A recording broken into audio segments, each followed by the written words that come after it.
Hello friends, good morning. আর এখন বাজে সকাল 8:45টার মতো।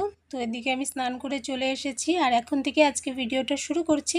আর সকালবেলা শিম্পি স্কুলে গেল, তাই সকাল সকাল উঠেছি, উঠে ঘরের সব কাজকর্ম শেষ করে স্নান করে এদিকে পুজো দিয়ে নিয়েছি। দেখো পুজো দেওয়া আমার কমপ্লিট হয়ে গেছে। আর এবার যাব কিচেনে, কেননা হাজব্যান্ড ডিউটি যাবে। তো কিচেনের কাজ আমার কিচ্ছু হয়নি, তো পুজো দিয়ে নিলাম সকাল সকাল। এবার আমি কিচেনে যাব। আর এই ঠাকুর ঘরের দরজাটা বন্ধ করে দিচ্ছি, নয়তো ছোট্ট সোনামা এসে বারবার ঠাকুর ঘরে ঢুকে যায়, যে কারণে সারাদিন আমি দরজাটা বন্ধ করে রাখি। আর এদিকে সকালবেলা আমি পুজো দিতে দিতে হাজব্যান্ড বাজার থেকে কিছু নিয়ে এসেছে। এখানে কোয়াশ, আর কোয়াশগুলো একটু বড় বড় কিন্তু বেশ কচি। আর এদিকে কাঁচা লঙ্কা নিয়ে এসেছে, আর এখানটায় এনেছে পেঁয়াজ আর রসুন, একটু বড় বড় দেখে রসুনগুলো এনেছে। আর এদিকে নিয়ে এসেছিলো ঢেঁকি শাক। তো ঢেঁকি শাকটা এনে হাজব্যান্ড বেছে জলের মধ্যে দিয়ে রেখেছিল, কেননা এর মধ্যে অনেক নোংরা থাকে। জলে কিছুক্ষণ ভিজিয়ে রেখে তারপর ধুয়ে নিলে নোংরাটা কিন্তু তাড়াতাড়ি পরিষ্কার হয়ে যায়। তাই এটাকে জলে ভিজিয়ে রেখেছিল, তো আমি এটাকে একটু ধুয়ে নিলাম, ধুয়ে এবার কেটে নিচ্ছি। আর শাক কাটতে আমার ভীষণ বিরক্ত লাগে, শাক আমি কাটতে পারি না খুব একটা, আমার মানে ছোট ছোট করে কাটতে পারি না, একটু বড় বড় হয়ে যায়। আর আমি চাকু দিয়ে যেহেতু সবসময় কাটি, তো চাকু দিয়ে তাও আমি কেটে নিই কোনো রকম কাজ চলার মতো, কিন্তু বটি দিয়ে আমার একদমই হয় না, সব শাক পড়ে যায় আর বড় বড় টুকরো হয়, যে কারণে চাকু দিয়ে কোনো রকম আমি কেটে নিচ্ছি। আর শাক কাটতে আমার ভীষণ বিরক্ত লাগে। তো ঢেঁকি শাকটাকে দেখো কেটে নিচ্ছি, বেশ বড় বড়ই হবে, জানি না কেমন হচ্ছে। চেষ্টা করছি যতটা পারা যায় ছোট করে কাটার, আর শাক যতটা মিহি করে কাটা যায় শাক খেতেও কিন্তু তত ভালো লাগে, মানে আমার কাছে এটা মনে হয়। তো শাক একদম মিহি করে কাটলে কিন্তু বেশ ভালো লাগে। তো আমি এখানে যতটা পারলাম কেটে নিলাম। আর যতটা আমি ভেবেছিলাম যে কাটতেই পারবো না, অনেক বড় বড় হবে, ততটাও কিন্তু খারাপ হয়নি, বেশ ছোট ছোটই হয়েছে। তবে আরও মিহি হয় যারা সবসময় কাটে বা শাক কাটতে মানে পুরো এক্সপার্ট, তাদের আরও মিহি হয়, কিন্তু আমার অতটা হয় না। যতটা পারলাম কেটে নিলাম। তো বাকি শাকগুলোকেও এভাবে করে কেটে নিচ্ছি। আর ঢেঁকি শাকটা খেতে বেশ ভালো লাগে, আমাদের ঘরে সবাই পছন্দ করে। শিম্পি কোনো শাক খায় না, কিন্তু ঢেঁকি শাকটা দিলে অল্প খায়। আর এদিকে এবার পেঁয়াজ, আলু, টমেটো সব কেটে নেব। আর আজকে নিয়ে এসেছে মাছ। তো কদিন থেকে আমাদের নিরামিষ চলছিল, আর এত নিরামিষ খেতে ভালো লাগে না।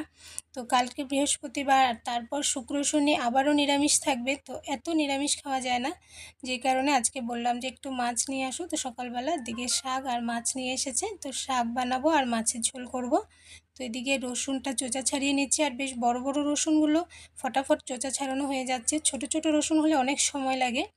আর এদিকে মাছের জন্য আমি মশলাটা রেডি করব, তাই এদিকে টমেটো, পেঁয়াজ, কাঁচা লঙ্কা এগুলো সব কিছু কেটে আমি মিক্সির বাটির মধ্যে দিয়ে দিচ্ছি। আর সকাল টাইম তো বেশ তাড়া থাকে, একদম সময় থাকে না যে আস্তে ধীরে কোনো কাজ করব। যত তাড়াতাড়ি কাজ শেষ করতে পারবো ততই ভালো। তো ফটাফট করে এদিকে শাক আর মাছের সব রেডি করে নিচ্ছি। আর এদিকে কালকে রাতের বেলা আমি কোয়াশ আলু দিয়ে ডালের বড়া করে তরকারি করেছিলাম। তো বেশ অনেকটা তরকারি দেখো রয়েছে, এটাকে একটু জাল করে বাটির মধ্যে উঠিয়ে রাখছি।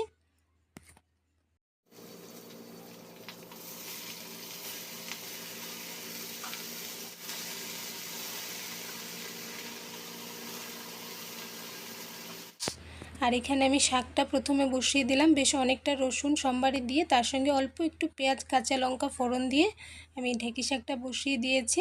তো শাকটা হচ্ছে, আর এদিকে মাছগুলোকে হলুদ লবণ মাখিয়ে রেখেছি, আর এদিকে আলু কেটে রেখেছি, সঙ্গে একটা ঝিঙা, আমাদের গাছের প্রথম ঝিঙা।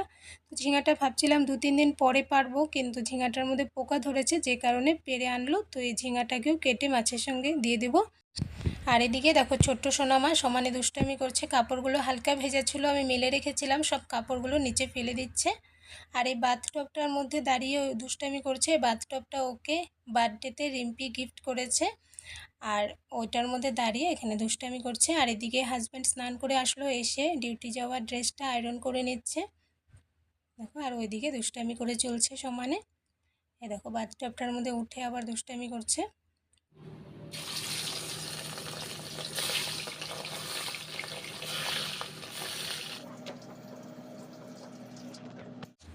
আর এখন বাজে 9:30টার মতো। তো শাকটা নামিয়ে ওদিকে আমি মাছ ভাজির জন্য বসিয়ে দিয়েছি। আর এদিকে হাজব্যান্ড বলল যে টিফিনে রুটি নিয়ে যাবে আর সকালে ভাত খেয়ে যাবে, তাই এদিকে ঝটপট করে অল্প আটা মেখে নিয়েছি, মেখে এদিকে রুটি করে নিচ্ছি। 3-4টার মতো রুটি করব। আর যেহেতু রুটি বানালাম সকাল সকাল, তাই ভাবছি যে সকালের টিফিনে আমিও রুটি খেয়ে নেব, তাই এদিকে 2টো রুটি আমার জন্যও বানিয়ে রাখছি। আর এবার হাজব্যান্ডের টিফিনটা ভরে দিচ্ছি। তো এই বাটিটার মধ্যে 2টো রুটি দিয়ে দিচ্ছি, বললো যে 2টোই দিতে, বেশি দিতে না। তো 2টো রুটি এখানে ভরে দিলাম। আর হাজব্যান্ড ডিউটি চলে গেল, এখন বাজে 10:30টার মতো। তো এদিকে আমি মাছগুলো ভেজে রেখে দিয়েছিলাম, সবজিটা আর হয়নি আমার, মাছের ঝোলটা। তো এবার মাছের ঝোল করব। এখানে আলু আর ঝিঙা একসঙ্গে অল্প ভাজতে দিয়েছি, তো এগুলো ভেজে তরকারিটা বসিয়ে দেব। আর ওদিকে বেশ অনেকটা বেলা হয়ে গেছে, পুচকুকে খাওয়াতে হবে, স্নান করাতে হবে। আর এদিকে দেখো পুচকুকে খেলতে দিয়েছিলাম, এদিকে এই বাথটব ছাতা সব কিছু দিয়ে খেলছিল, এগুলো ফেলে রেখে এই দেখো এই নলটার সামনে এই ছোট্ট ওর দুধের বোতলের ঢাকনা আর চামচ নিয়ে এখানে এসে নলটা চুলিয়ে পা ধুচ্ছে। আর এদিকে এটার মধ্যে করে জল নিয়েছে। আর সারাদিনও কিছু না কিছু করেই যাচ্ছে কাজ। দেখো জল নিয়ে এখানে বসলো। দেখি একটু মুখটা, এরকম মুখটা নাই, যাবে না নোংরা জুতো পরে।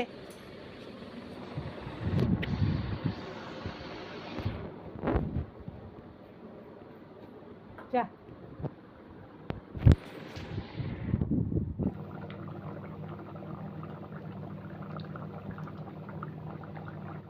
রান্নাটা শেষ করলাম, করে এবার সকালে টিফিন করব। এখন 11:30টার মতো বাজে। তো এদিকে 2টো রুটি নিয়ে নিলাম আর কালকে সবজিটা দিয়ে টিফিন করে নেব। আর এখন বাজে 3:30। শিম্পি স্কুল থেকে আসলো, আর শিম্পির সঙ্গে দেখো শিম্পির ফ্রেন্ড এসেছে, ওর নাম হচ্ছে সুজাতা। তো কালকে হচ্ছে 29শে আগস্ট আর আজকে 28শে আগস্ট। তো কালকে শিম্পির বার্থডে, যে কারণে ও ওর ফ্রেন্ডকে নিয়ে আসলো। অনেক দিন থেকেই বলা ছিল যে শিম্পির বার্থডেতে ও আসবে, তো আজকে স্কুল থেকে আসতে সময় নিয়ে আসলো। আর এই পুচকু ওর সঙ্গে দেখো খেলছে, ওর খুব ভালো লেগেছে। ও বারবার করে বলছে এটা অন্য দিদি, ওর দিদি তো আছে শিম্পি ওর দিদি, আর এটা নতুন দেখছে তাই এটা অন্য দিদি, বারবার করে বলছে। আর ওর সঙ্গে দেখো খেলছে। আর এখন হয়ে গেছে সন্ধ্যা 7:30টার মতো। তো একটু বের হবো, আমার টুকটাক কিছু বাইরে কাজ আছে, যে কারণে বের হবো। আমি এদিকে রেডি হয়ে গেছি, পুচকুকে রেডি করাবো বলছি, ও রেডি হচ্ছে না। দেখো এখানে দোলনায় বসে আছে, তো আমাকে বলছে ও যাবে না, ও থাকবে। আর হাজব্যান্ড আসলে যখন আমরা বের হবো তখন ওর কান্নাকাটি শুরু হয়ে যাবে। আর এই যে আমরা বের হয়ে গেলাম, পুচকুকে নিয়ে আসলাম। তো চুপচাপ বসে আছে। আজকে ওই দুপুরবেলা একবার ঘুমিয়েছিল, বিকাল টাইমটা ঘুম পাড়ায়নি। বিকালবেলা ঘুম পাড়ালে রাতে অনেকটা দেরি করে, যে কারণে বিকালবেলা ঘুম পাড়ায়নি, ওর চোখটা একটু ঘুম ঘুম। আর এই যে এখানটা এসেছি, এখানে আমি একজনের কাছে ব্লাউজ চুড়িদার এগুলো সেলাই করাই। তো ওনার কাছে একটা ব্লাউজ বানাতে দেওয়া ছিল অনেক দিন আগে, তো ব্লাউজটা নিতে আসলাম। আর সঙ্গে আজকে একটা চুড়িদার বানাতে দেবো, ওটাও নিয়ে এসেছি। আর ওদের ঘরটা পাহাড়ের উপরে, উঠতে উঠতে পুরো হাঁপিয়ে গেছি, মানে একটু উঠছি একটু দাঁড়াচ্ছি এরকম করে যাচ্ছি। আর হাজব্যান্ড দেখো পুচকুকে নিয়ে আগে আগে যাচ্ছে। আর উপর থেকে দেখো গুয়াহাটি সিটিটা দেখতে কিন্তু বেশ ভালো লাগে। তো এই পৌঁছে গেলাম আমরা ওদের ঘরে।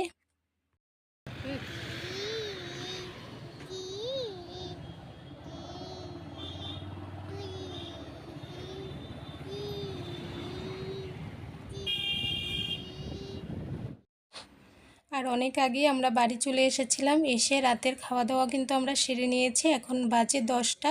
তো আজকে একটু তাড়াতাড়ি খেয়ে নিয়েছি, কেননা এই দেখো আমি কেক বানাচ্ছি, আর যে কারণে তাড়াতাড়ি খাওয়া দাওয়াটা সেরে নিয়েছি। ওগুলো ঝামেলা থাকলে এগুলো করতে অসুবিধা হয়, তাই খাওয়া দাওয়ার কাজ শেষ করে তারপর এদিকে আমি কেক বানাচ্ছি। আর যেহেতু কালকে শিম্পির বার্থডে, তাই শিম্পির বার্থডের জন্য আমি কেকটা তৈরি করছি। পুচকুর বার্থডের কেকটাও আমি ঘরে বানিয়েছি, আর শিম্পির বার্থডের কেকটাও আমি ঘরেই বানিয়ে নিচ্ছি। আর বাচ্চাদের জন্য নিজে হাতে কেক বানানোর কিন্তু আলাদাই একটা মজা, খুব ভালো লাগে তৈরি করতে নিজের হাতে। দোকান থেকে তো অনেক কিছুই আমরা কিনে আনি, কিন্তু কিছু কিছু জিনিস নিজে হাতে তৈরি করে দিতে বেশ ভালো লাগে। তো কেকটা ওদিকে বসিয়ে দিয়েছি, আর অল্প ব্যাটার ছিল, তো ওটাই তাওয়াটার মধ্যে দিয়ে আমি ঢেকে দিয়েছিলাম। দেখো কত সুন্দর একটা এখানে প্যানকেক তৈরি হয়ে গেছে। তো এটা প্লেটের মধ্যে উঠিয়ে নিয়ে ওই ঘরে যাব। তো ওই ঘরে সবাই বসে আছে, তো তো নিয়ে যাই। আর পুচকুর বার্থডের পর থেকে ও খালি সারাক্ষণই বলছে টু ইউ মানে হ্যাপি বার্থডে টু ইউ। তো বারবার ও একই কথা বলে, কেক দেখলে আরও বেশি করে বলে যে টু ইউ। তো পুচকুর সামনে এনে রাখলাম, বেশ গরম, আঙুল দিয়ে একটু ধরে ধরে দেখছে দেখো। তো সেদিন যখন পুচকুর কেক বানাচ্ছিলাম তখন কেক বানানোর পর বেশ অনেকটা ক্রিম বেঁচে গিয়েছিল। তো এই প্যাকেটে ভরে আমি কৌটোর মধ্যে রেখে দিয়েছিলাম ফ্রিজে। তো ওখান থেকে এই ক্রিমটাকে শিম্পিকে বললাম যে নিয়ে আসতে, এই কেকটার উপরে দেব। তো শিম্পি নিয়ে আসলো।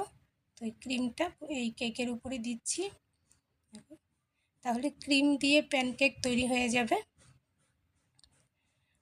আর এদিকে পুচকুকে দেখো আঙুল দিয়ে নিয়ে ও কেকের ক্রিম খাচ্ছে। কেক ও খায় না, শুধুমাত্র আঙুল দিয়ে নিয়ে ক্রিমগুলো খায়।